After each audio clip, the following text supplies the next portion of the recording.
You are watching a master at work. What's happening, people? It's Steve Merkel here, or Merk for short. Hope y'all are having a wonderful day so far. Today's video is going to be the hard raid drops, the new loot drops, and the announcement. So recently we got confirmation that Crota's in raid will be released this Wednesday at noon Central Time. As we know, it will be a level 33 raid and most likely will be a lot harder than the current normal raid content. First, let's take a look at the new loot drops that will be available soon. The legendary primary weapon I'm looking forward to most is Word of Crota. The main perk here is going to be rapidly landing 3 precision hits will add 1 more bullet to the magazine. With a 12 round clip standard, it has a chance to be a 16 mag clip, which, would be pretty ridiculous for a hand cannon.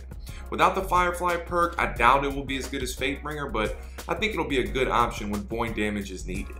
Next we have Oversoul Edict. It's an arc damage pulse rifle. Like all good pulse rifles, it can be fired in full auto mode. It also can penetrate through Hive Wall of Darkness, or the Knight's Wall of Darkness, not Hive. Kind of similar to Song of Your Youth, the raid machine gun. In most cases, Knights have arc shields, and this does arc damage. So I think this will be a good option for arc nightfalls, but probably not much more. Fang of Your Youth is an arc damage scout rifle that may be useful, especially in the first stage of the Crota's in raid. With perks like enemies hit by this weapon are briefly highlighted and radar stays active while aiming down this weapon's sight, I don't think it'll be a great weapon all around and you'll want to use it all the time, but it might be good for some utility use in certain situations.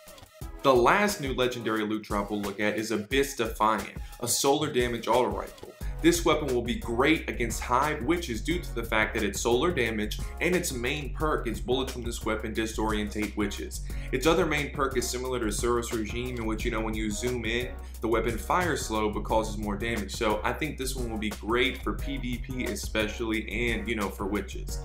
And finally, the Vex Mythoclast of this raid, Necrochasm. As most of you know, you have to get the Husk of the Pit, upgrade it, turn it into Iodine Ally, then obtain a Crux of Crota, which, is a new loot drop from the Crota fight in the hard mode, and it turns into Necrochasm.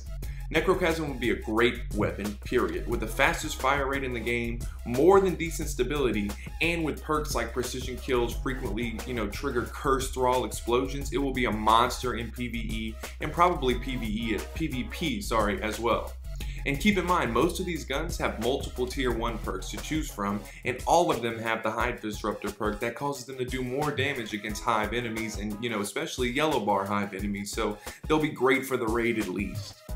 Now let's speculate a little bit about what changes in mechanics hard mode will bring.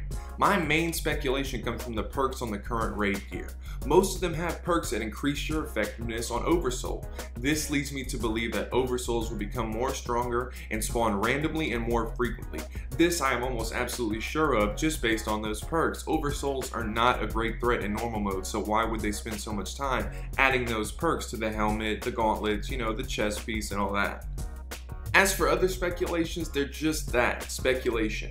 Bungie could add many more things to the raid to make it harder, but based on Vault of Glass, we know that there will most likely be no revives and not many changes in mechanics and stronger enemies. My main worry is that hard mode raid will not be hard enough. If the changes stay similar to Vault of Glass, we will be Vault of Glass, we will be facing level 33 enemies in the hard raid, and at level 32 this will not be that difficult. I'd like to see way more mechanics added or raise the enemies to level 34 or both. This way we'll be busy trying to master it until the new DLC drops in early March. That wraps up today's video. Please leave a like if you enjoyed and subscribe if you'd like to see more. Also feel free to let me know what you think of the video or ask me any questions in the comment section below. I will catch you guys on the flip side. Later, daters.